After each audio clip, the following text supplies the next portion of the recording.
Welcome to the Totally Worth It podcast. This is episode number 14. I'm one of your hosts, John Gayhart, and I'm sitting next to the only person I would ever want to be quarantined with ever, Amy G. Are you not rethinking that?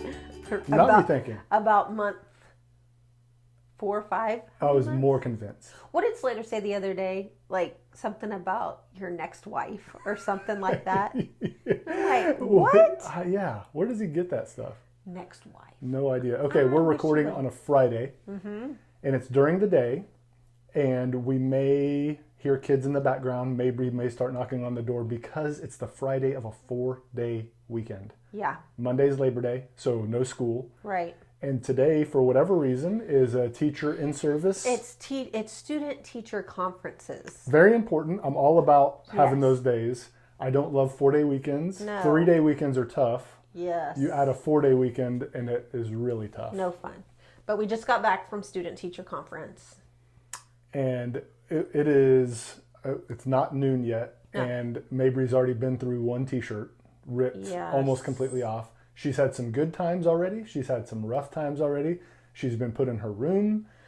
It's been a morning. It's been a morning, but we'll make it. It's day 1 of 4. I love it. With no plans. We did, I told Slater to run upstairs and get dressed. He came downstairs in a tie. Of course. He had an important meeting. He said, I got a meeting. I got a conference to go to. That's important. So. And so we have an amazing episode today. Yes. We have a lot to cover. We have an interview with Greg Hanna, and I'm going to introduce him later, but you will want to stick around for it. It was so awesome. So this was my first time meeting him. Yeah. And I felt like we've been besties. Everybody who listens is going to feel like they've been besties. You're going to feel like you want to be. Stick around. We'll introduce what he does later. And you'll feel like you want to go to Jersey. That's right. And so, he's later in the episode. We've got a lot to talk about. Yeah. But before we get into it, we're going to give a shout out to our podcast sponsor. Real Paper is life-changing toilet paper that is tree-free and made from 100% bamboo with home delivery straight to your doorstep. Never run out of toilet paper again as you choose how often you want them to deliver, and shipping is free. Did you know that there are 2.4 billion people with no access to a toilet? Every roll purchased from Real helps support their mission to provide access to clean toilets to those in need around the world, while also giving American households a way to reduce their carbon footprint. Our listeners can get 25% off of your first order by using the coupon code TOTALLYWORTHIT. That's all one word and all lowercase. Order today at realpaper.com.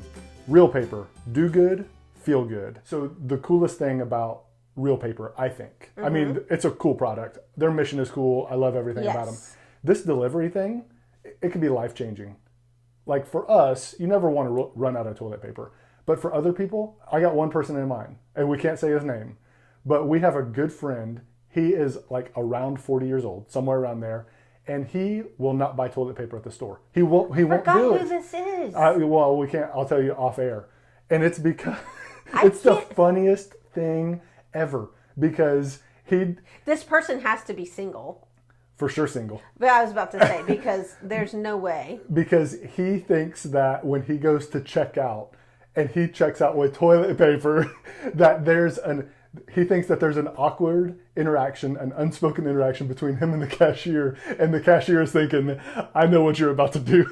For this guy, this will make a life changer because now he orders off of Amazon so that he doesn't have to do it. I've had to go buy toilet paper for him. Yeah. That's so funny. And the thing... No, I mean, I've had to buy it for him. Oh, how funny.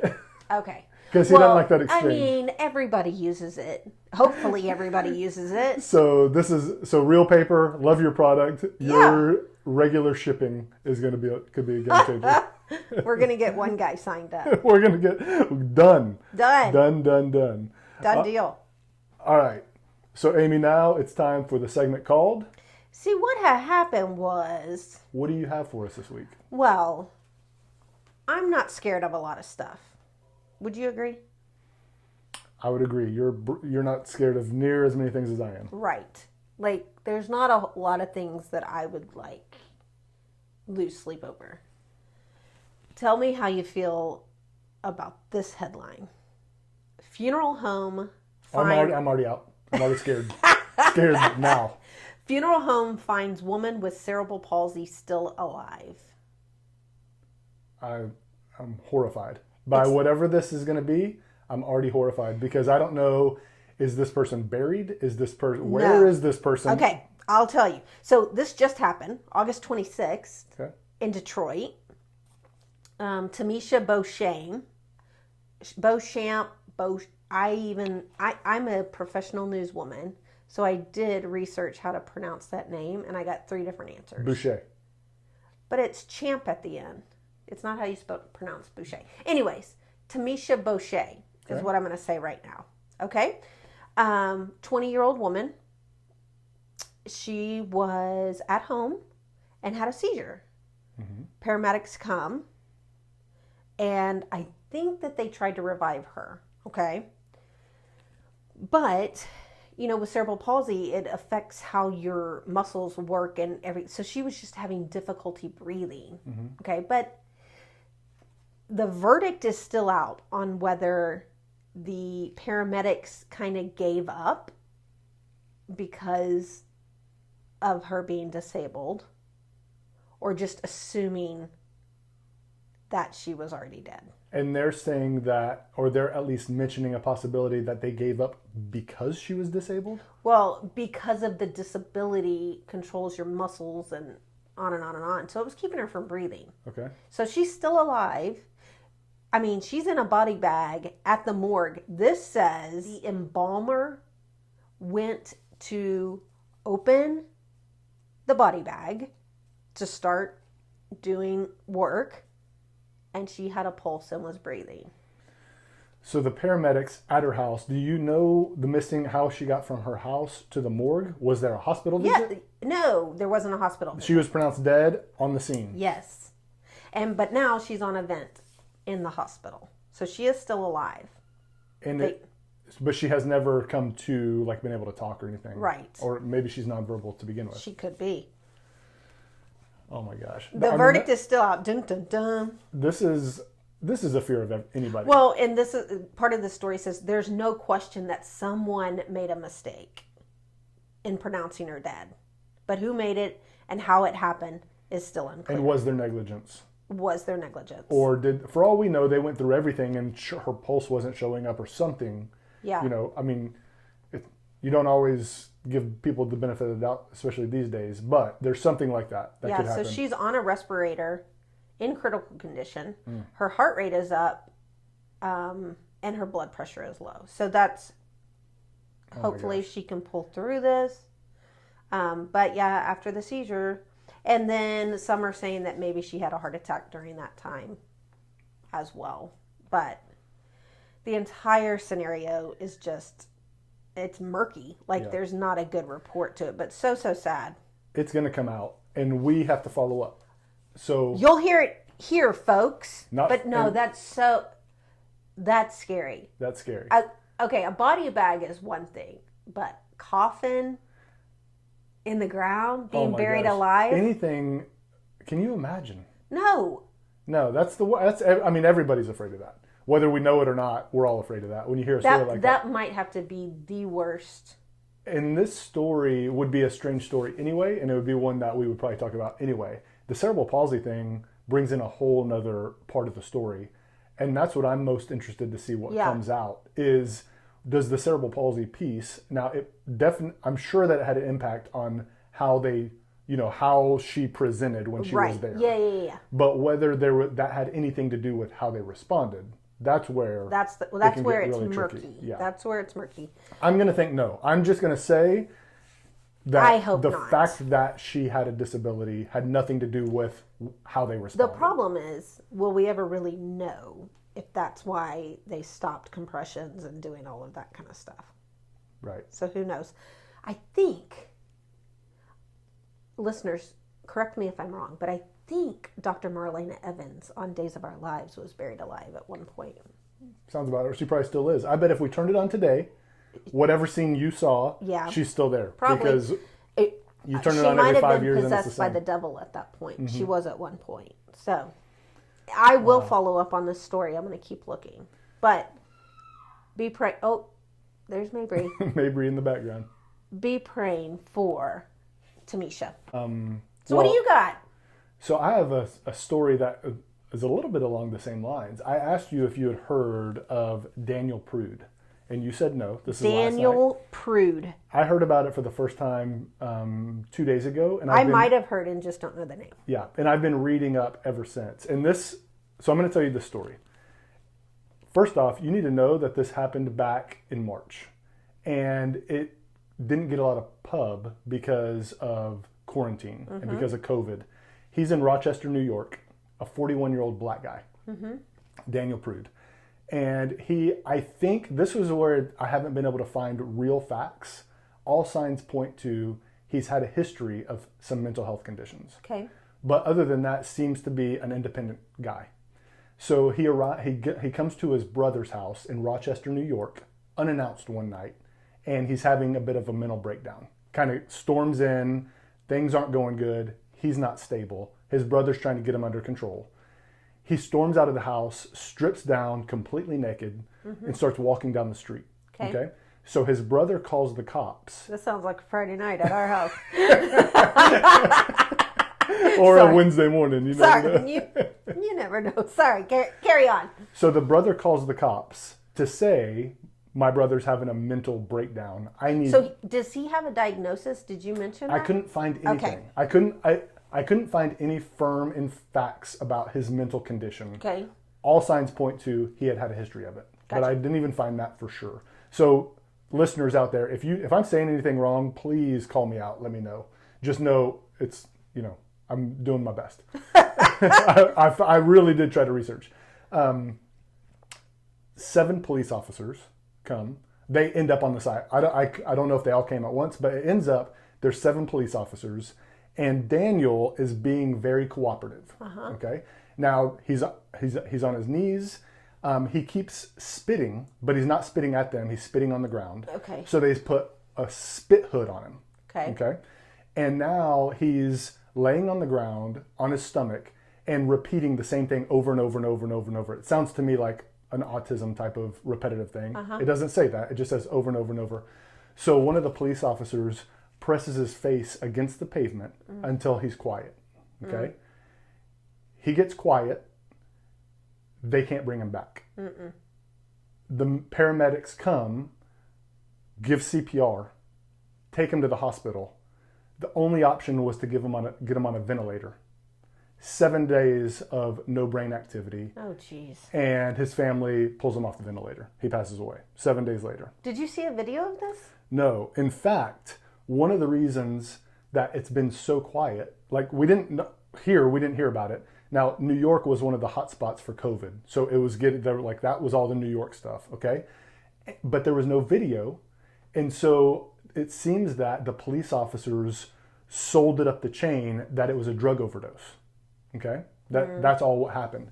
This week, or something happened this week to where the family found a body camera that had been on one of the police officers, got that video, which I haven't seen, but I saw a picture of it, turned it in.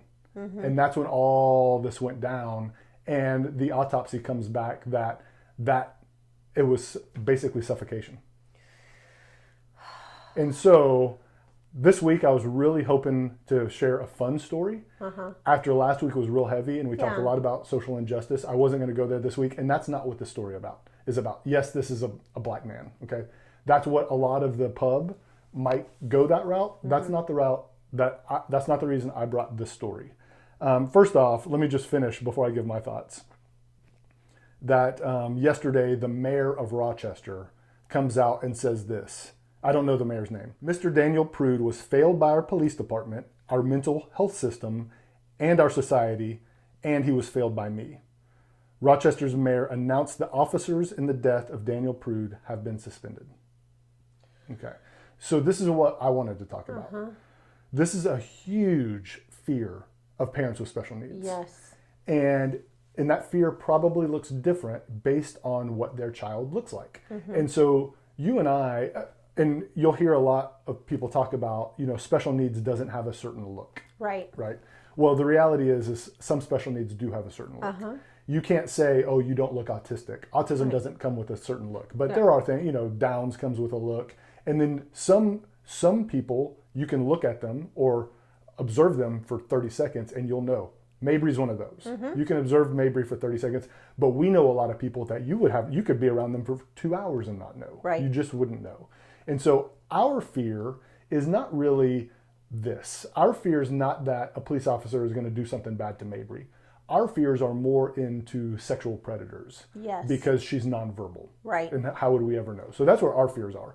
There's a lot of people that we know and a lot of families out there where their fear is this, because maybe they get pulled over by the cops, maybe their child or adult, whatever, however old they might be, is in the car and acting crazy. Yeah. And looks like they're not cooperating, and in reality has autism or has something going on, and the police respond in a certain way. Yeah. So that's a huge fear that this brought up. I have a friend, and I know she would not mind me sharing this because she shared it on social media.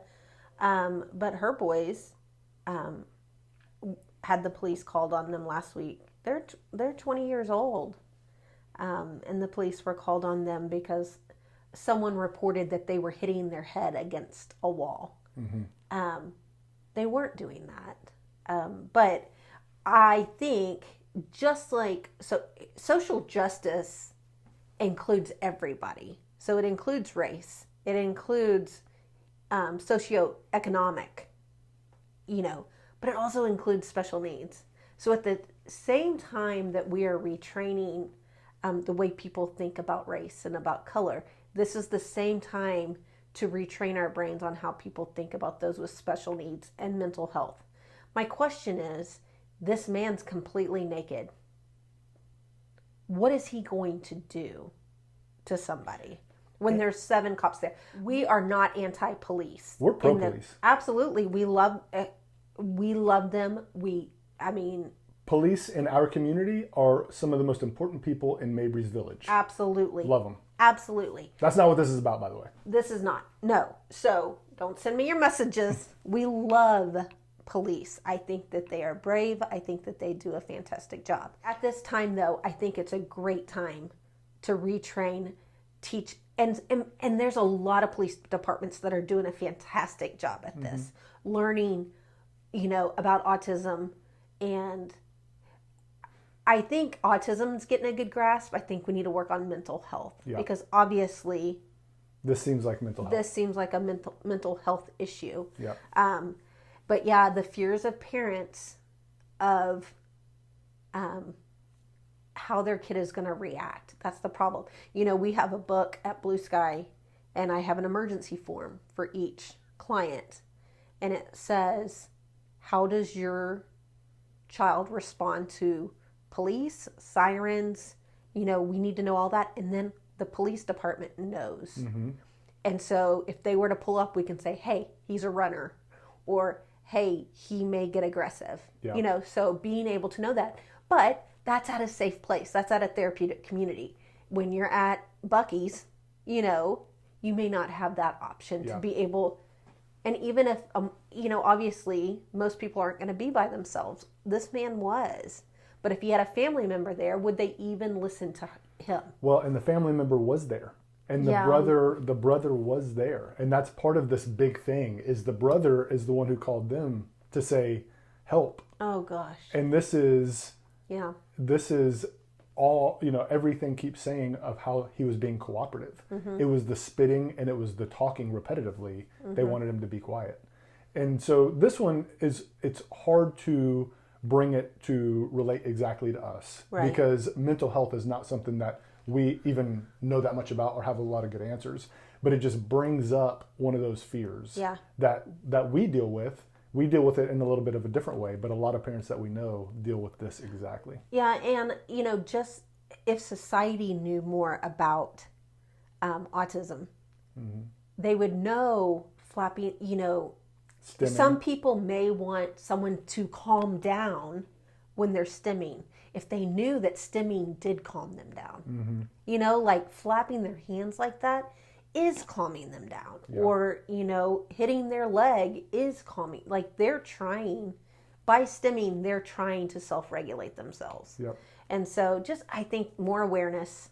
I know that's hard, but along with awareness, you need action. And so that would mean getting your police staff trained. Yep.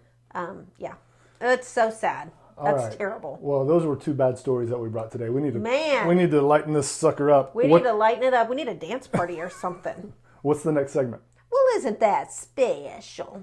All right. So this will lighten it up a little bit, maybe. All right. But maybe. I might get some backlash Oh, geez. from you.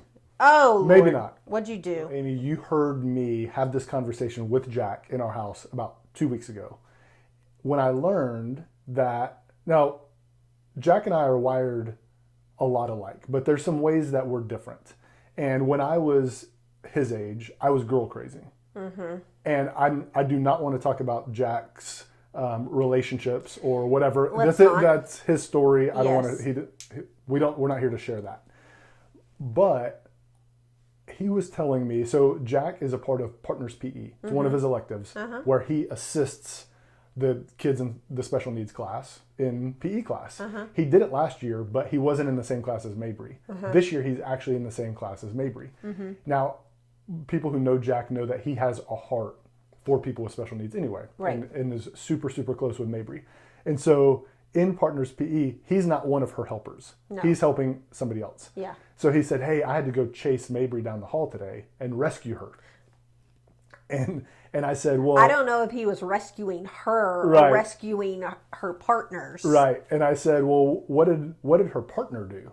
And he said, oh, well, she has 2 partners. And I said, well, what did they do?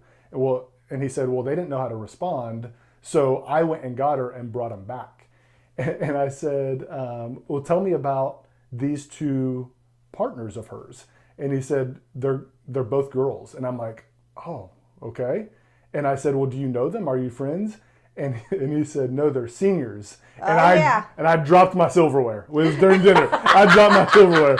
And I'm like, hold up, Jack. Here's what, you got to know how to take advantage of this. Oh my gosh. I'm like, okay, you've got senior girls here and they see you're helping and they see your heart for your sister.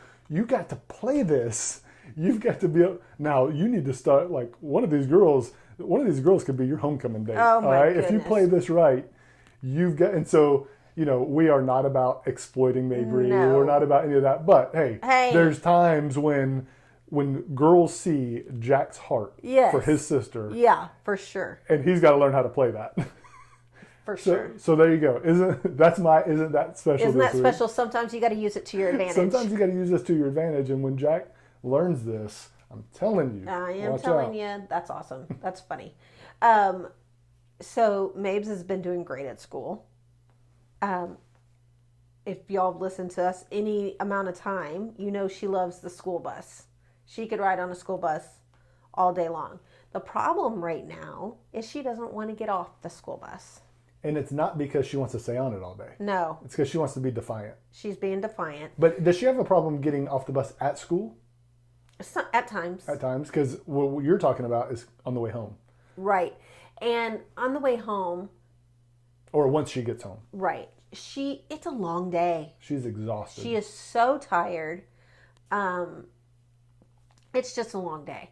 And if she can find something to be defiant about that she knows that we have zero control over, she's going to do it.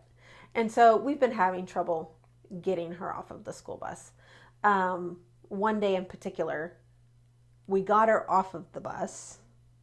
The bus drove off, but we weren't able to get her inside the house.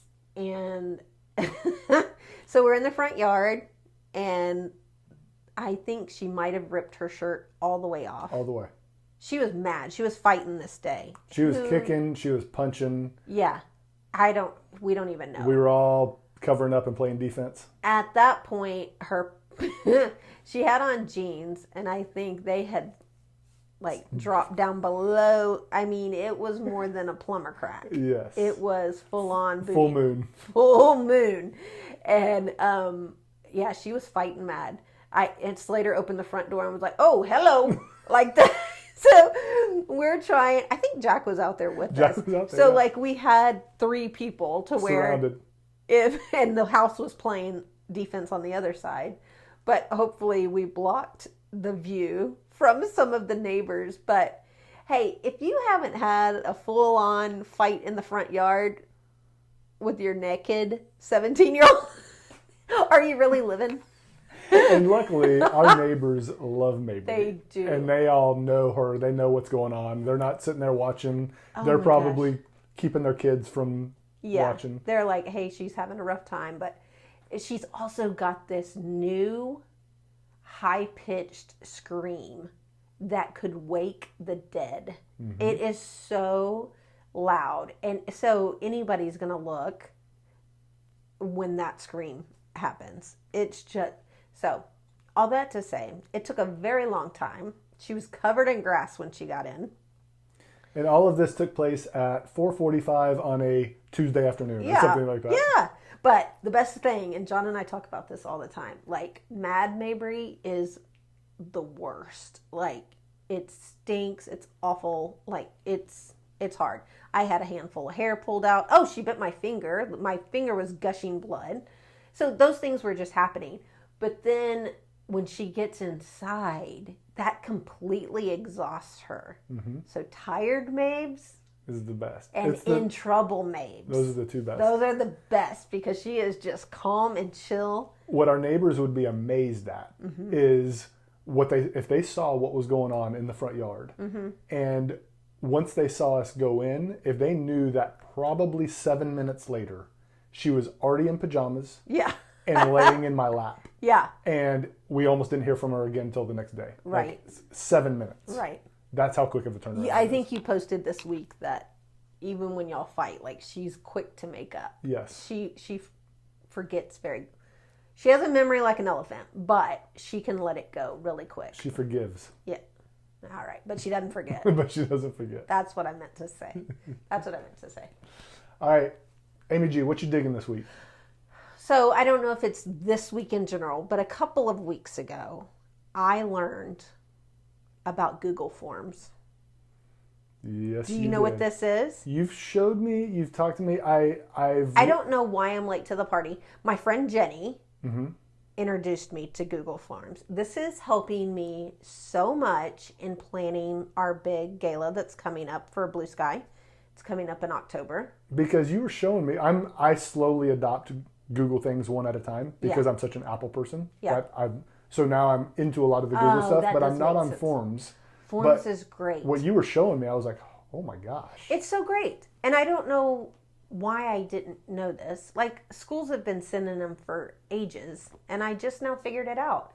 But it has helped so much with signing people up to host homes for our gala coming up, volunteers, taking t-shirt orders. My gosh. I might start sending Google Forms to see what y'all want for dinner. Okay. But then at the bottom it's going to say, who's going to the grocery store? Sign up here. Yep. Check yes. And so, Horses and Hope, how many host homes do you have? We had 40. And then you fired somebody? Well, no, 2 dropped out. It's okay. So we're down to 38. I think one more is going to... I would like to see... 60. Let's shoot for 50.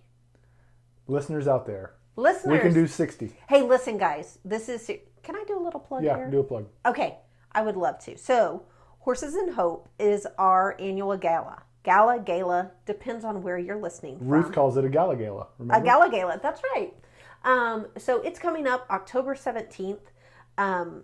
Of course, with COVID, we have to do things differently this year. Usually it's about 300 of our closest friends under a tent at Blue Sky. With dinner and dancing and a live auction and a silent auction and just a ton of fun.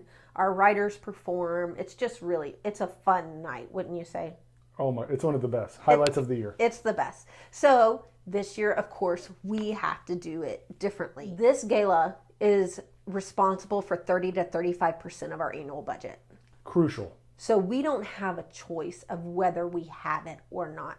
You know, with small nonprofits, donations are already down. Giving is down. Grants are not granting, because they've turned their efforts towards COVID relief. We 100% understand that. But we have to have this gala to keep Blue Sky's doors open. I'm not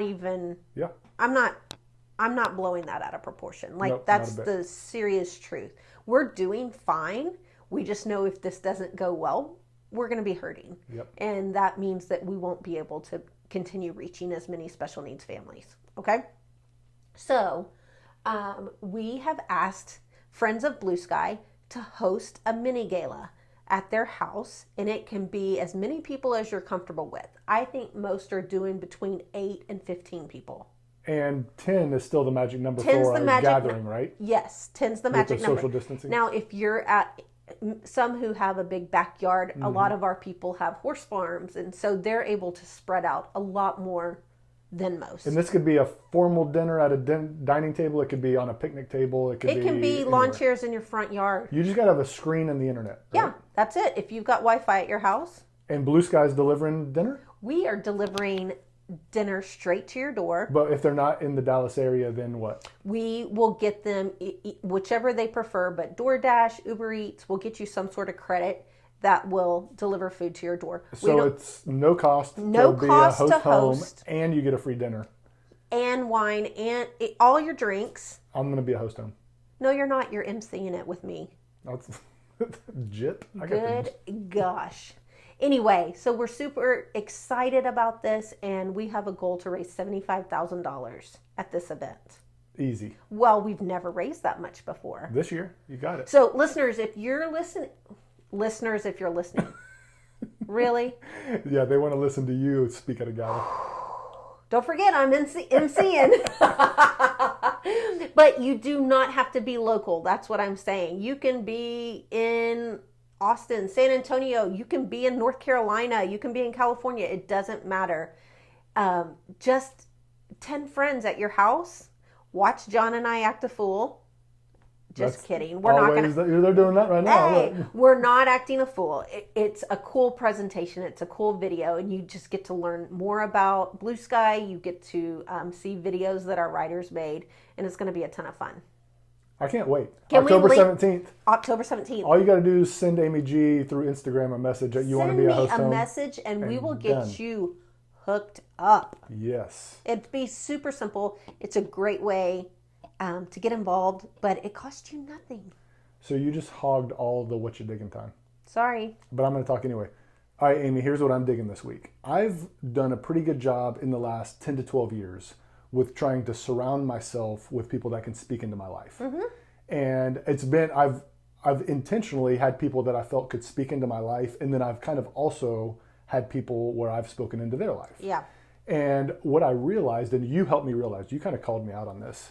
I don't, and let's say I don't do that a lot. You don't. And I'm so glad that you did. But just things have changed probably over the last 2 or 3 years where the people that were intentionally speaking into my life weren't there anymore. People change jobs, people move to a different town, whatever happens. And it was, I didn't even realize it was happening until it had already happened. And we're sitting one night and you said, who do you have right now that you're meeting with on a consistent basis that's pouring into you? Right.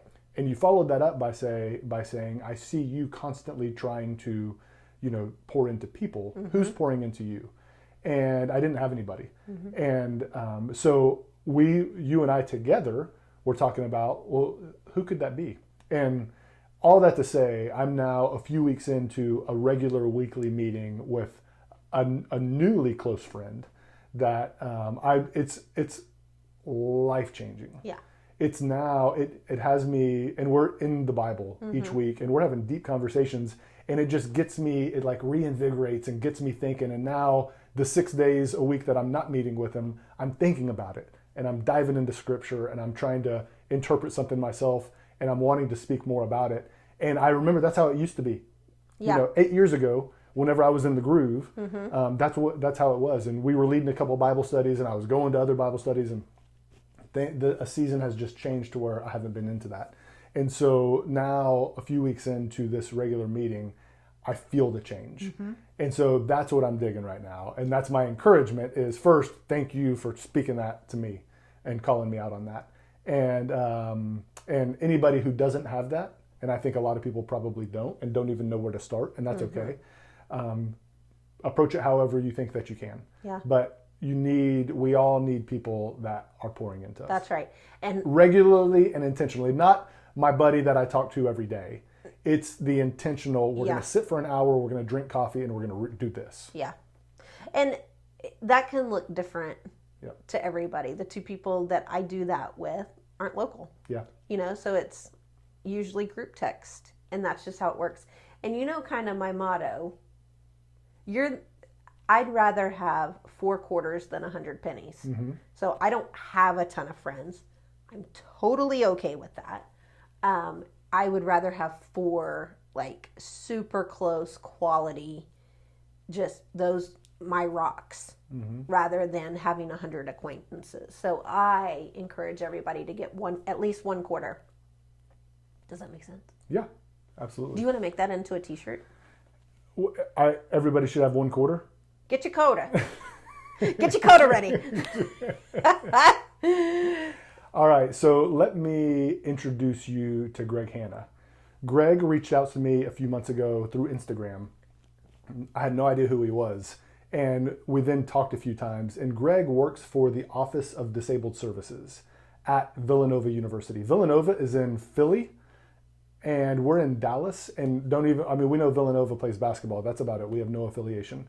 And when I learned, he runs a program there called Level.